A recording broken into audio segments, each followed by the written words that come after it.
Olá pessoal, tudo bem? Sejam bem-vindos então ao nosso módulo 3 desse curso Como fazer apresentações matadoras. Como fazer aulas também, né? Não são só apresentações.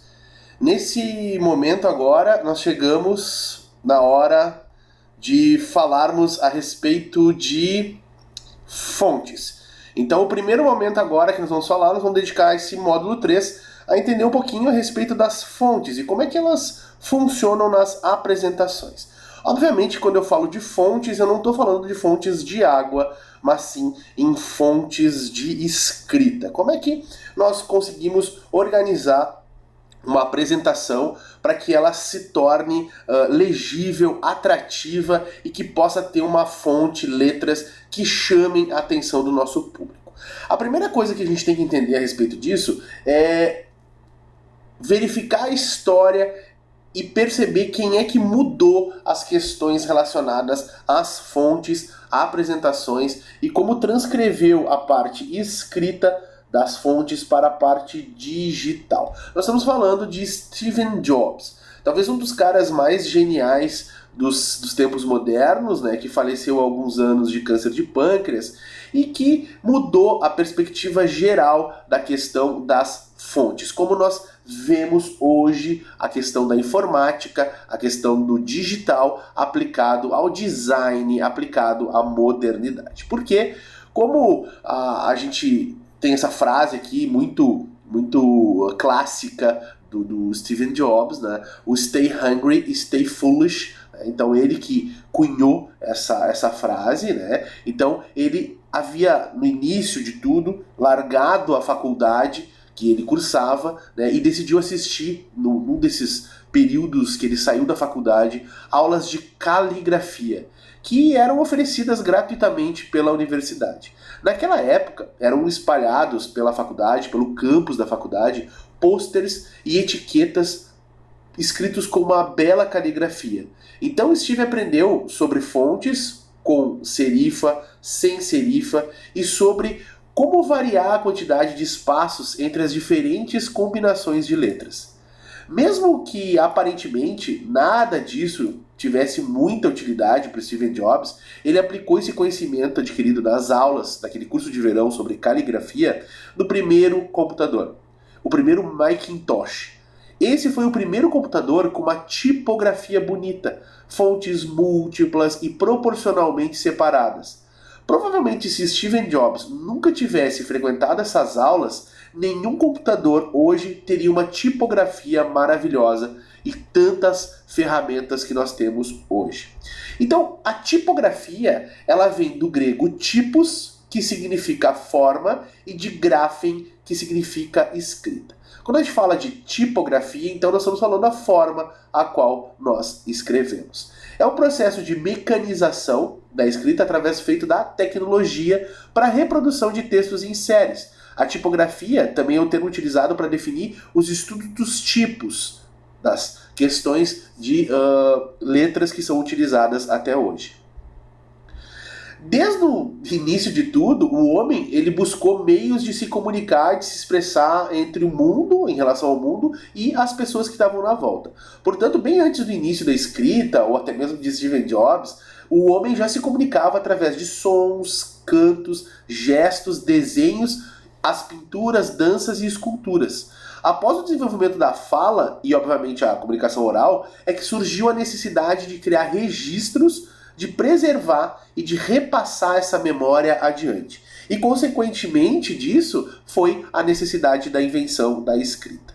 A escrita ela foi inventada pelos chineses. Eles foram os primeiros a criar um sistema de tipografia muito antes de Gutenberg, que é o cara que mudou completamente a questão da multiplicação de textos e publicações no mundo.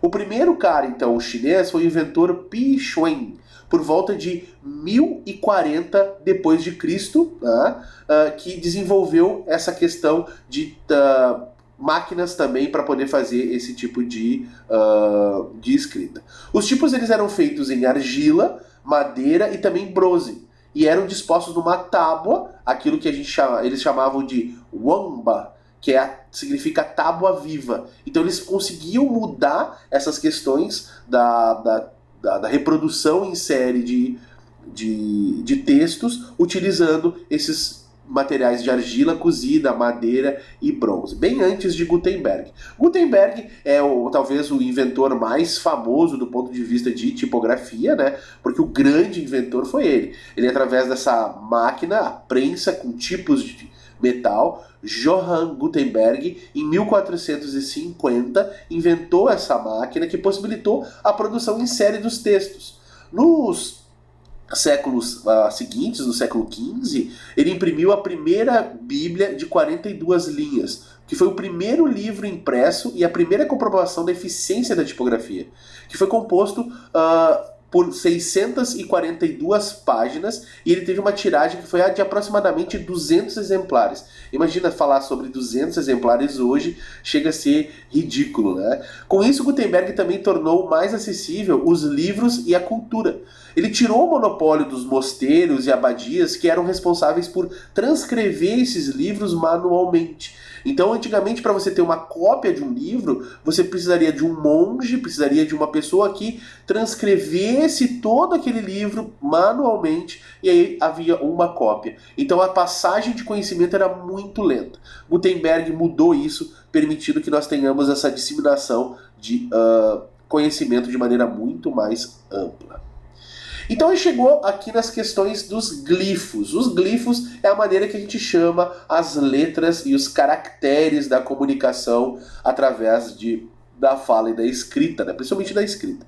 Então os glifos são as letras. Dentro dessas questões a gente tem as famílias tipográficas. As famílias tipográficas, elas se referem ao conjunto de glifos, caracteres, que possuem a mesma característica de desenho, independente da variação, como peso, inclinação ou corpo. Então nós temos vários tipos de famílias de glifos. Além disso, nós temos questões anatômicas de cada um desses glifos. Os tipos, eles são compostos por um conjunto de elementos que varia conforme a sua própria família de glifos. Aqui a gente tem um exemplo. Aqui nós temos uma letra sem ligadura e uma letra com ligadura. As ligaduras, elas são conexões de 2 ou mais caracteres. Em português, o mais funcional é a questão do FI mesmo, que a gente está mostrando aqui. Mas existem várias ligaduras, como ST, AE, OE, FF, IJ e assim por diante. Então, isso aqui é uma ligadura entre um glifo, dois glifos. Depois, nós temos as palavras, os glifos, com e sem serifa. Serifa é essa perninha que está sendo mostrada aqui, ó. Isso aqui é uma serifa. É um elemento dessa anatomia, dos tipos, que você mais ouve falar. O mais importante é que você deve saber o que é que se chama serifa. Então, serifa são essas perninhas aqui, ó, esses detalhezinhos. Aqui uma letra, um glifo sem serifa, um glifo com serifa.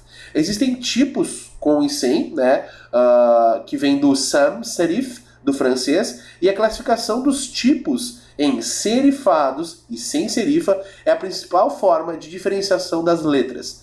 As serifas são os pequenos traços, esses que eu mostrei para vocês, os prolongamentos que existem no final das hastes dos glifos.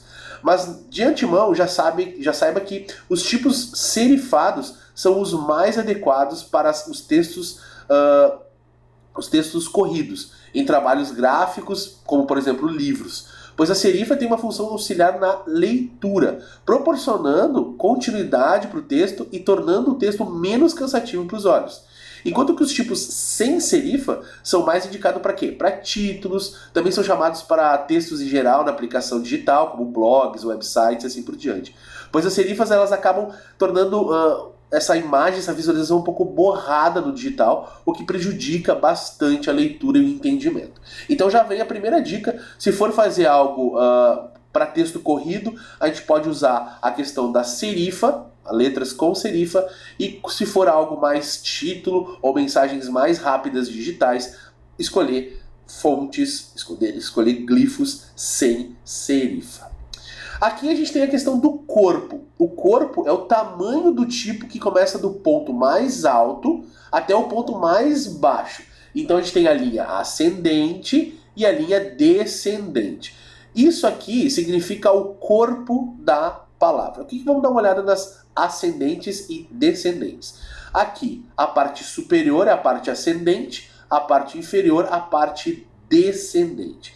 Então, as ascendentes, ela é a parte das letras que se ficam exclusivas para B, D, F, K, H, L e T, que se entendem acima da altura do X, do ponto do corpo.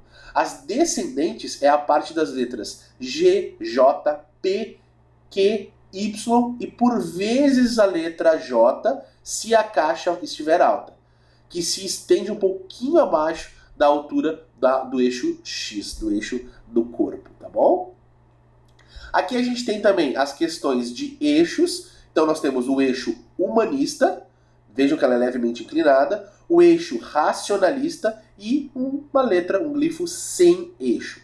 Os eixos, eles se referem à angulação do traço, diz respeito ao eixo de inclinação, principalmente nas letras B, C, E, G, O, P e Q. O eixo humanista é um eixo mais diagonal, mais oblíquo, e condiz com a inclinação da escritura manual, tem mais reflexo, como se nós estivéssemos querendo passar a ideia de uma escrita mais tradicional. Já o eixo racionalista, o eixo vertical, condiz com as formas neoclássicas e mais românticas. Então tudo isso tem uma relação quando você vai escrever um texto, escrever alguma coisa. Quando você quer passar uma expectativa de algo feito mais à mão, você usa o eixo humanista, mais diagonalzinho, uma fonte com eixo humanista.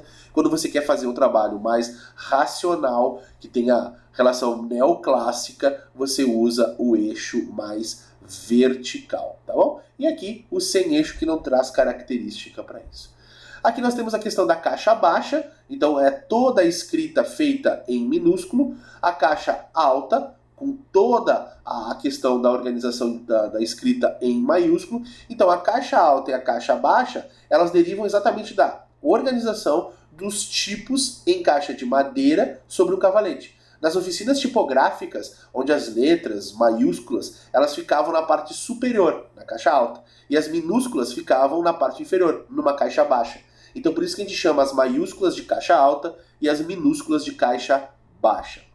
Aqui a gente tem o versalete. O versalete é o conjunto de caracteres em letras maiúsculas com altura de minúsculas. Então não podem notar que nós temos aqui a questão da primeira letra em maiúsculo, todas as outras letras estão em maiúsculo, mas estão com o corpo abaixo da primeira letra, o que a gente chama de versalete.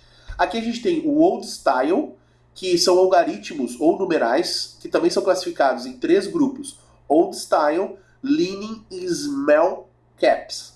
O Old Style são os numerais alinhados pelo texto. Então notem aqui que nós temos o texto e nós temos o alinhamento conforme o texto que vem antecedente. Tá? Depois nós temos a questão do Leaning. O Leaning são os numerais com o mesmo tamanho de uma versa, de uma caixa alta, e não possuem ascendentes e descendentes. Notem que na anterior nós temos ascendentes e descendentes. Já no Leaning nós não temos isso. Tudo alinhado conforme o nosso texto que está em caixa alta. E depois nós temos os Small Caps. Os Small Caps são numerais com o mesmo tamanho de um versalete e não possuem também ascendentes e descendentes. Então nós teríamos os números em caixa, vamos dizer assim, alta, mas com tamanho de letras minúsculas, um corpo menor do que a que antecede no texto. Bom, essa parte ela foi uma parte um pouquinho mais técnica a respeito da tipografia, né? Então são coisas interessantes e curiosas para a gente entender quando a gente quer usar uma estratégia de passar uma linha mais de escrita à mão, uma linha mais racional, mais romântica. Então a gente tem que entender essas coisas com serifa, sem serifa e assim por diante. Vai facilitar muito vocês agora para escolher um pouco melhor as fontes. Mas falando exatamente nisso, em como escolher a fonte certa. Isso, sem dúvida nenhuma, é um grande desafio na hora de montar uma palestra, montar uma apresentação, uma aula. Muitos professores causam uma grande confusão mental por simplesmente não fazerem uma adequação do tipo de letra que vão usar. A grande maioria sempre acaba usando Times New Roman, Arial e letras, formatos, glifos muito simples. Eu não gosto de usar essas duas fontes principais, assim, ou mais usadas, porque tem um mundo para explorar a respeito de fontes e glifos. A gente chega a ter uma tabela periódica dos tipos, né, de letras e símbolos que a gente pode utilizar. Então nós temos diversas letras, diversos glifos para utilizar nas nossas apresentações. Claro que uns são mais propícios para títulos, outros mais para texto, e assim por diante. Eu vou mostrar algumas dessas fontes e as suas características para vocês. A gente tem aqui a Garamond. A Garamond é da família das fontes dos glifos humanistas. Eles simulam a caligrafia clássica, né, feita à mão, e fazem parte principalmente dos tipos mais relacionados a metais que eram produzidos na Itália e na França no século XV e no século XVI. Tá? Então ela é uma letra mais voltada para o passado, mais transmite a ideia de questões mais tradicionais. Depois nós temos a Caslon, que ela é bem tradicional, ela possui uma leve serifas mais finas e planas, com um acabamentinho um pouquinho mais agudo. Esse tem um eixo vertical e é levemente inclinado, tá bom? Depois nós temos a Clarendon, que ela é mais voltada para a questão mecânica, traços e serifas são retangulares, tá? Elas são mais do século XIX e vieram para uso em propagandas. Então toda vez que você quiser passar uma mensagem muito clara, a Clarendon ela tem uma aceitação boa nessa questão de visualização para o teu aluno, para transmitir, para fazer a leitura de um título, ela se torna interessante. Depois nós temos a Franklin Gothic. As Gothics, elas possuem uma variação de espessura, tá, em cada um dos seus traços, e ela é uma variação das grotescas, gravadas nos Estados Unidos no final do século XIX, tá bom? Então elas têm uma família bem grande, essas Gothics, tá? Aqui eu trouxe para vocês a Franklin, que é uma letra mais fininha, assim, né, mas é bem interessante de usar. A gente tem a Futura, que ela é bem geométrica, tá, e usa formas geométricas básicas para sua estruturação. Uma fonte de bastante clareza, assim, bastante clareza para leitura também. Bom, agora a gente vai falar um pouquinho das Frugiters, e aí isso se refere à postura. A postura se refere, na questão de glifos, na inclinação do eixo central das letras. A postura básica dos caracteres é regular, com o eixo bem central, bem vertical, tá bom? Os caracteres regulares, eles podem ser também inclinados e recebem o nome de oblíquos. O termo itálico, por exemplo, é aplicado de maneira errada. Itálico diz respeito aos tipos cursivos e não às inclinações. As características dos inclinados, dos cursivos, recebem o nome de itálico ou grifo em referência ao tipográfico italiano do século XV, tá? O francês Grifo, que foi Francesco Grifo, que foi precursor do trabalho dos tipos inclinados.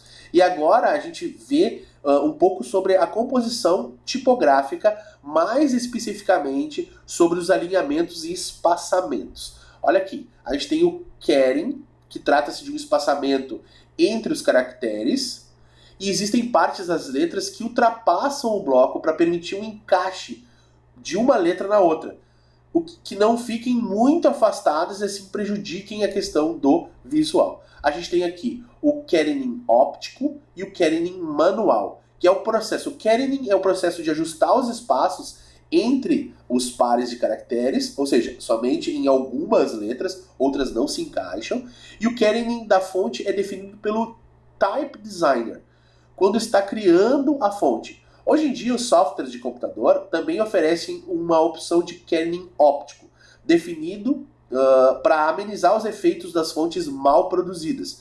Entretanto, quando esses kernings não atendem às nossas necessidades, é necessário ajustar ele manualmente. E a gente entra nos trackings. Os trackings são os espaçamentos. Notem aqui no seu espaçamento normal, espaçamento apertado e espaçamento solto. Isso é interessante porque também ajuda ou prejudica a questão da leitura. O espaçamento entre as palavras ele deve ser consciente. para que se evite grandes espaços em branco e também para evitar acavalamentos do texto, o que vai influenciar diretamente no grau de entendimento daquilo que está sendo lido. Bom, pessoal, agora a gente vai chegar numa parte mais criativa. Já aprendemos algumas coisas a respeito de espaçamentos, de inclinações, serifas, falamos um pouquinho da história do surgimento das palavras e da tipografia na informática através do Steve Jobs, né? E agora nós vamos falar sobre a quantidade de fontes utilizadas numa apresentação. Bom, a minha dica é: use apenas 2 fontes, 2 tipos de fonte. Evite multiplicar os tipos de fonte na sua apresentação. Tente criar uma personalidade.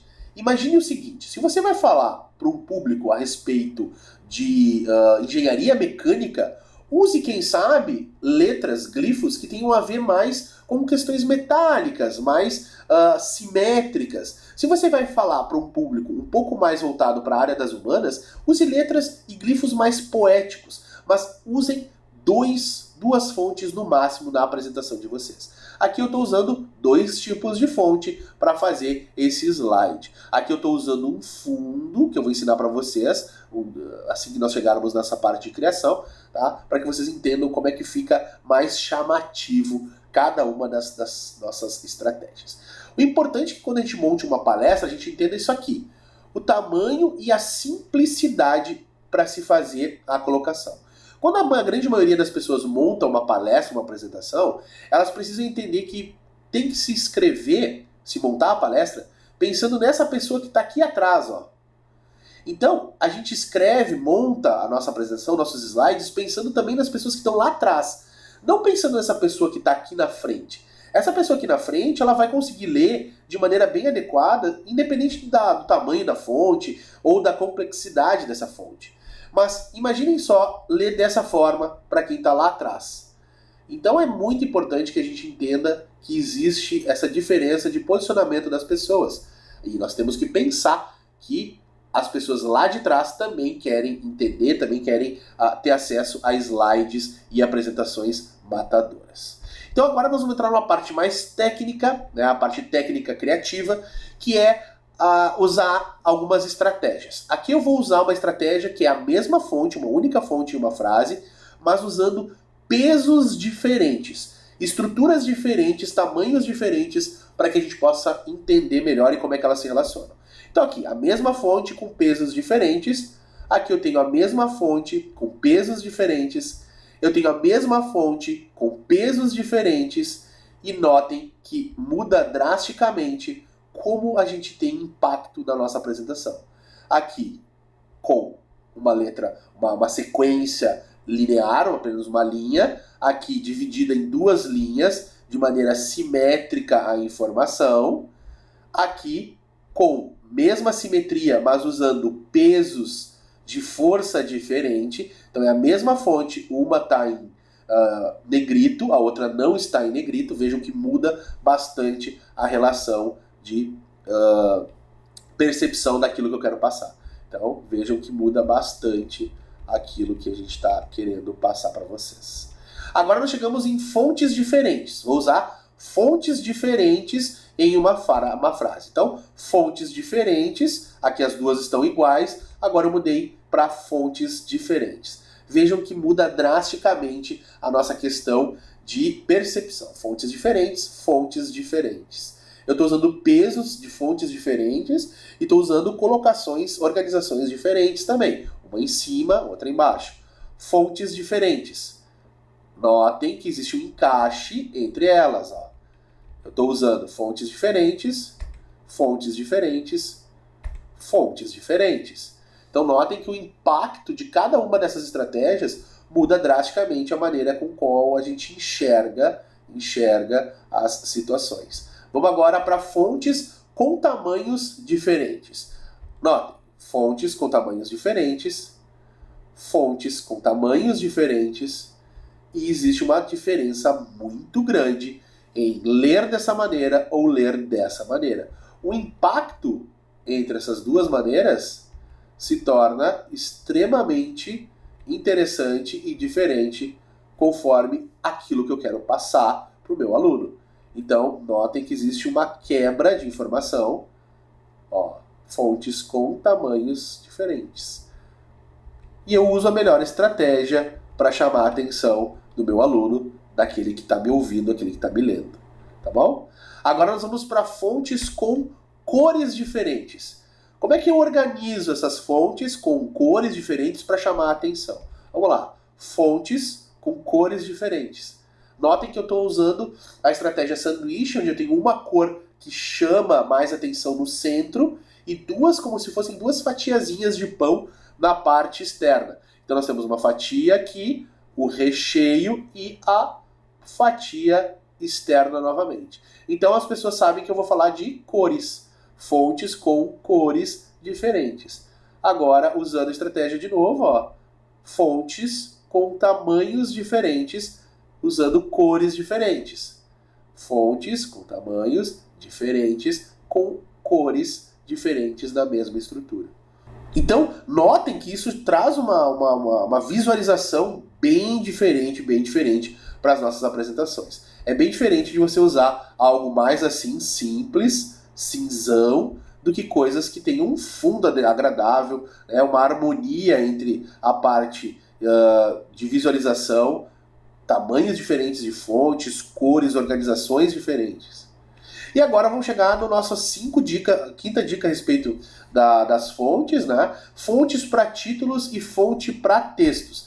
Poxa, como assim, né? Bom, é muito importante que a gente entenda que existe coisas como legibilidade e leiturabilidade, tá? Então, são coisas que é para ler ou para ver. Isso é muito importante. Dentre os vários fatores que a gente analisa para escolher um tipo, né, de glifo, a gente tem que entender que uns são mais legíveis, outros são mais... tem uma leiturabilidade melhor. A legibilidade, ela diz respeito ao reconhecimento das letras individualmente. São legíveis. A facilidade de distinção dos glifos, isso se chama legibilidade.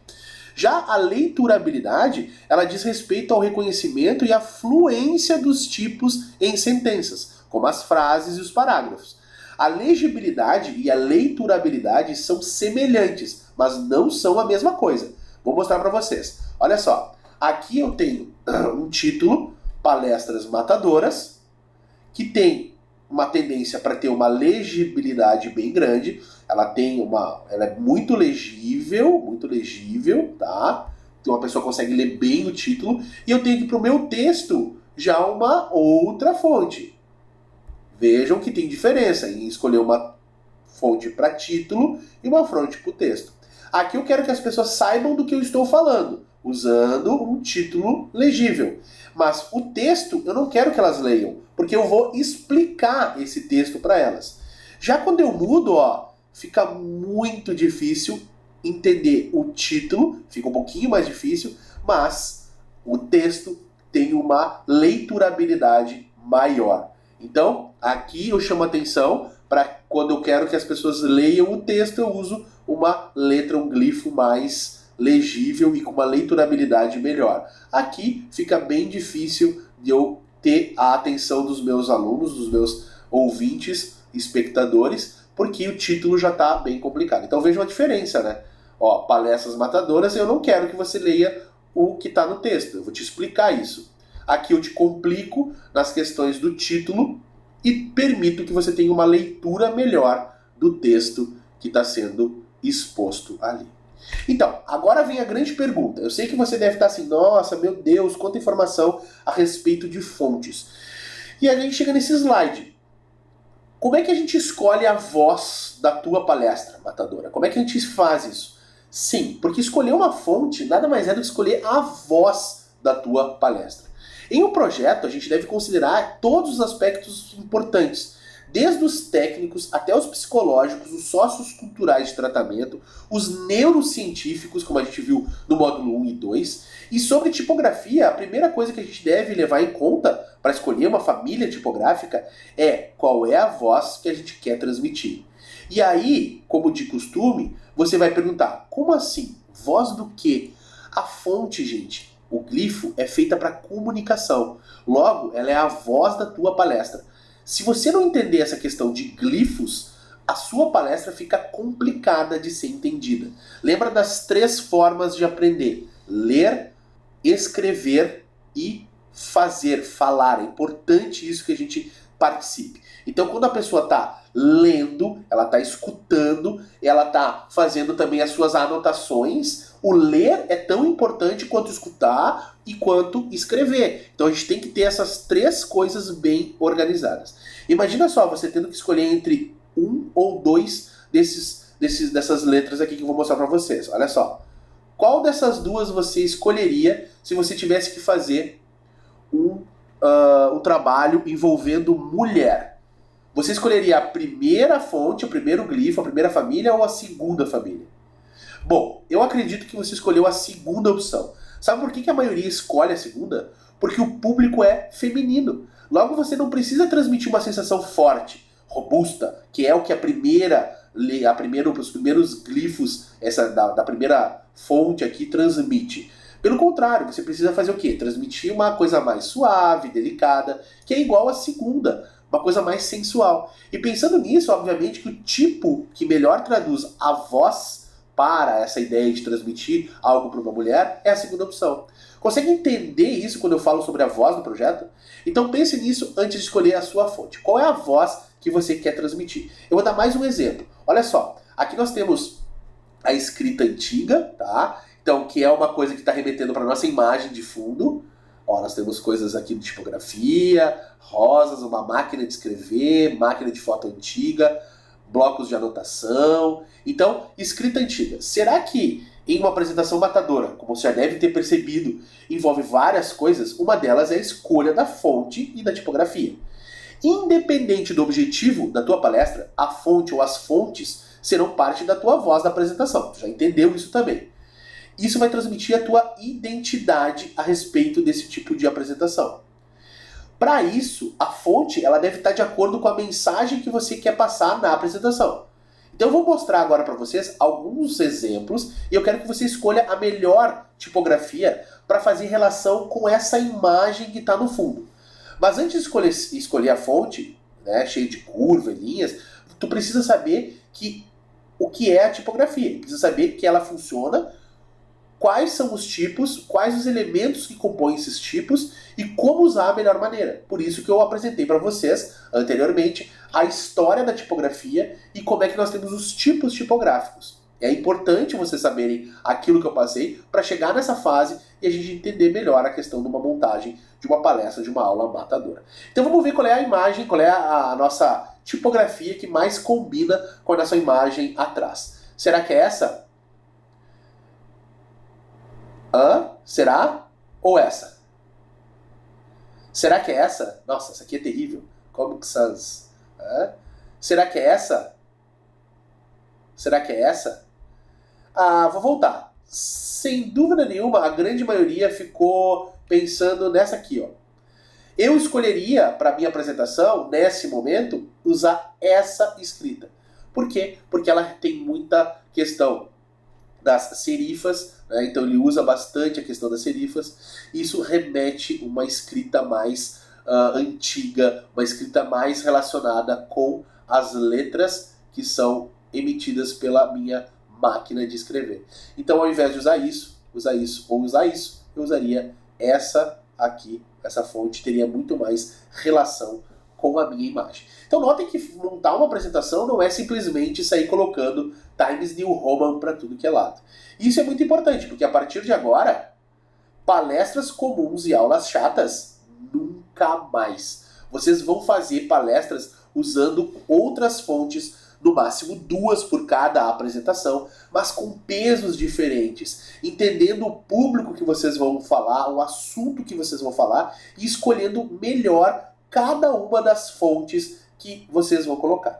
E aí vocês vão perguntar, poxa, mas o meu computador não tem uma grande quantidade de fontes. Como é que eu faço isso? Beleza, vamos para uma prática de fontes. Eu quero que você assista agora essa aula, essa parte da aula, e depois você vá para esse site aqui, ó, o dafonte.com.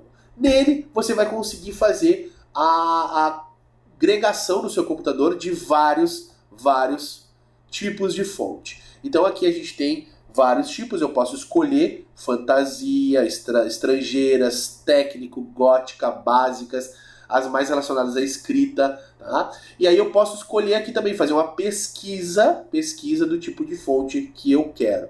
Tá? Então é muito importante, esse é o índice de fontes, e você pode baixar, instalar direto no seu PPT, direto no PowerPoint, direto no Word, e vai ficar bem legal. É só seguir as dicas que já estão lá no dafonte.com, tá bom?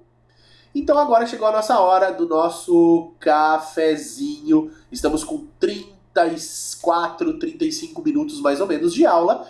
E tá na hora da gente dar aquela descansada, aquela espreguiçada. Lembra que pra gente aprender bem, nós temos que ter no máximo uma exposição aí máxima de 40, 45 minutos de informações, quando nós não podemos fazer uma pausa a cada 45 minutos. É interessante que a cada 20, 25 minutos a gente dê uma descontraída com alguma informação que seja divertida e que a gente possa dar uma aliviada no cérebro, tá bom? Então, toma um cafezinho e volta para o módulo 4. Logo, logo a gente vai começar a entender como montar e como fazer apresentações matadoras e modificar aquilo que os alunos sabem ou entendem a respeito dos assuntos que vocês trabalham com eles, tá bom? Então, foi um prazer enorme falar com vocês sobre fontes e espero que as dicas tenham sido bem legais para que vocês possam começar a entender a montagem de aulas matadoras. Um abraço e te vejo no próximo vídeo.